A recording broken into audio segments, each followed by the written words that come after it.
لله نحمده ونستعينه ونستغفره ونعوذ بالله من شرور أنفسنا ومن سيئات أعمالنا من يهده الله فلا مضل له ومن يضلله فلا هادي له وأشهد أن لا إله إلا الله وأشهد أن محمدا عبده ورسوله أما بعد فإن خير الحديث كتاب الله وخير الهدي هدي محمد صلى الله عليه وسلم وشر الأمور محدثاتها وكل محدثة بدعة وكل بدعة ضلالة وكل ضلالة في النار.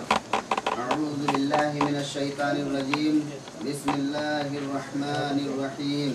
يا أيها الذين آمنوا كتب عليكم الصيام كما كتب على الذين من قبلكم لعلكم تتقون.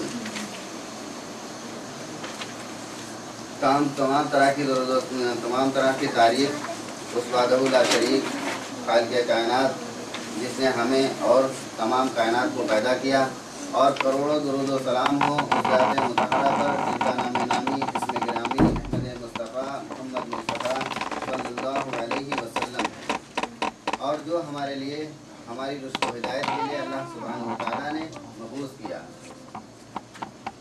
انشاءاللہ جس عنوان پر میں آج گفتگو کرنے والا ہوں وہ ہے رمضان کی فضیلت، اور اس پر میں مختصر سا انشاءاللہ جو میں نے تیاری کی ہے اس پہ مختصر سی روشنی ڈالوں گا.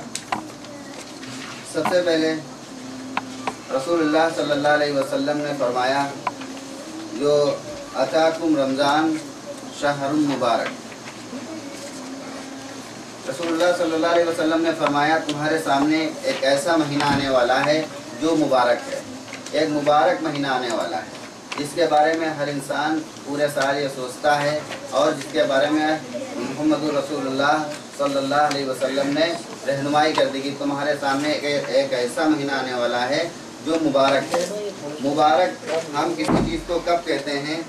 جب اس کی اہمیت زیادہ ہو، یعنی ایک چیز اگر اس کے نقصان سے زیادہ نفع، کسی چیز میں اگر ہمیں نفع نظر آتا ہے ہر حالت میں قلت پہ بھی نفع ہو، اس کو ہم مبارک کہتے ہیں. مبارک کی تعریف کئی مرحلوں میں کی جا سکتی ہے. مبارک اللہ سبحانہ و تعالیٰ نے اس مہینے کو کیوں کہا؟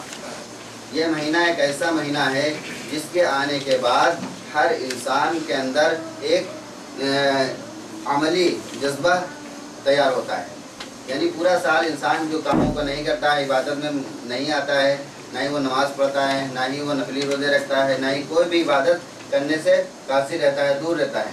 لیکن جیسا ہی یہ مہینہ آتا ہے تو اس کے اندر ایک عملی جذبہ پیدا ہوتا ہے اور وہ عمل کی طرف راغب ہوتا ہے.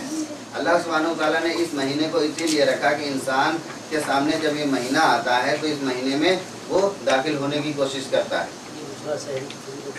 دوسری چیز اس مہینے کے تعلق سے ہے کہ اللہ سبحانہ و تعالیٰ نے اس مہینے کو اتنا عظیم، اتنا مبارک بنایا کہ اس مہینے میں اللہ سبحانہ و تعالیٰ نے اس رات کو بھی بتایا جس کو لیلۃ القدر کہتے ہیں، جو 1000 مہینوں سے بہتر ہے اور اس سے بھی زیادہ بہتر ہے. تو اللہ سبحانہ و تعالیٰ نے اس رات کو ہمارے لیے کس مہینے میں نازل کیا؟ اس مہینے میں بتایا، اس رمضان کے مہینے میں. تو اس سے پتہ چلتا ہے ہمیں کہ رمضان کی کتنی فضیلت ہے. تیسری چیز اللہ سبحانہ و تعالیٰ نے جو اس میں کتاب نازل کی، جس کتاب کو اللہ سبحانہ و تعالیٰ نے اس مہینے میں نازل کیا ہے وہ کتاب ہے قرآن مجید، جس کی اللہ سبحانہ و تعالیٰ نے خود قرآن مجید میں فرمایا. سورہ بقرہ سورہ نمبر 2 آیت نمبر 185 میں شہر رمضان الذی انزل فیہ القرآن ھدی للناس وبینات من الھدی والفرقان، کہ ہم نے اس قرآن مجید کو، اس ہدایت والی کتاب کو اس مبارک مہینے میں، یعنی اللہ سبحانہ و تعالیٰ اس مہینے کو مبارک کہہ رہے ہیں، اس مبارک مہینے میں ہم نے اس کو نازل کیا ہے. کیوں؟ کیونکہ یہ ہدایت ہے تمام لوگوں کے لیے.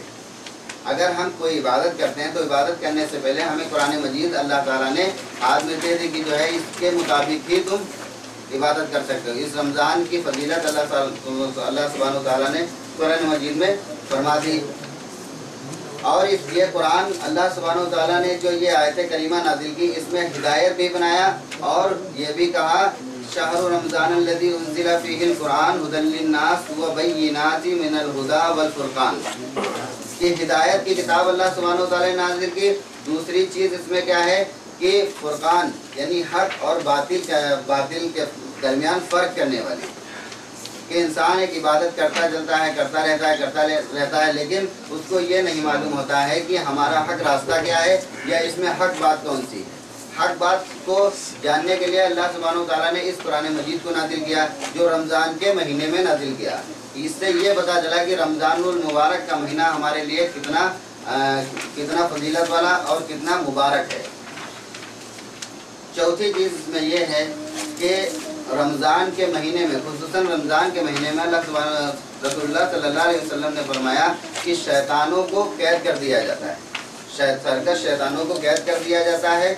और सरकश शैतानों से जो मुहद्दिसीन ने और उलमा के जो अक़वाल हैं उसमें ये लिया गया है कि सरकश शैतान यानी शैतान जो होते हैं उनको अल्लाह ताला जो है वो जकड़ देता है, सलाखों में जकड़ दिया जाता है।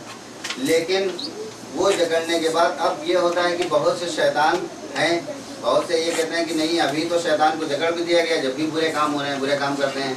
लेकिन अब कहीं भी आप देखेंगे किसी भी मुल्क के अंदर या कहीं पे अगर कोई मसला दर पे आता है तो सबसे पहले या कोई मंत्री आने वाला है या जो है कोई हादसा होता है तो सबसे पहले बड़े बड़े जो दुश्मन हो या बड़े बड़े जो वो होते हैं कातिल या चोर या वो, तो उनको सबसे पहले पकड़ के बंद किया जाता है, ताकि जो है उनके पहले रिपोर्ट ली जाती है, बाद में छोटे से बात की जाती है।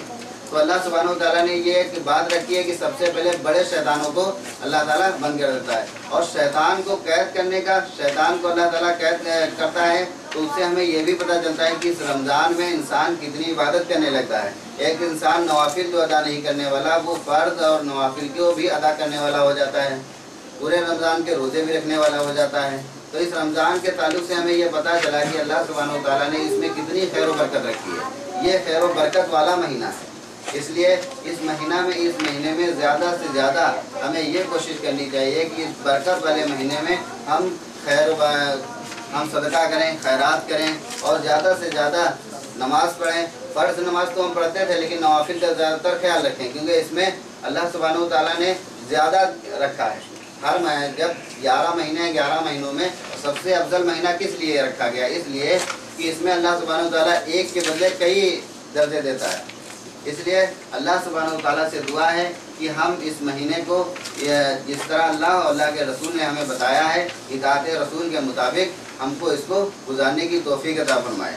जिस तरह अल्लाह सुब्हानहू व तआला ने कुरान मजीद में कहा है कि कोई भी इबादत बगैर इताअत रसूल के कबूल नहीं है, क्योंकि अल्लाह सुब्हानहू व तआला जिस तरह कहते हैं सूरह आल इमरान सूरह नंबर 3 आयत नंबर 32, सूरह आल इमरान सूरह नंबर 3 आयत नंबर 132, सूरह माइदा सूरह नंबर 5 आयत नंबर 92, सूरह निसा सूरह नंबर 4 आयत नंबर 80, सूरह निसा सूरह नंबर 4 आयत नंबर 65, सूरह निसा सूरह नंबर 4 आयत नंबर 59, सूरह निसा सूरह नंबर 4 आयत नंबर 69 और सूरह नूर सूरह नंबर 24 आयत नंबर 52, सूरह नूर सूरह नंबर 24 आयत नंबर 54। इस तरह तमाम जगहों पर अल्लाह सुब्हानहू व तआला ने यही बात फरमाई, तकरीबन 39 जगह पर। तो हमें ये चाहिए कि हमें जो भी इबादत करनी है इंशाअल्लाह हम अल्लाह और अल्लाह के रसूल के ही इताअत के मुताबिक ही करेंगे। अल्लाह सुब्हानहू व तआला से दुआ है कि अल्लाह ताला मेरे कहने और आपके सुनने को कबूल अता फरमाए, और अल्लाह ताला से ये दुआ है कि इस रमज़ान को बहुत ही अच्छे तरीके से हमें गुजारने की तौफीक अता फरमाए। व आखिरु दावाना अनिल हम्दुलिल्लाहि रब्बिल आलमीन।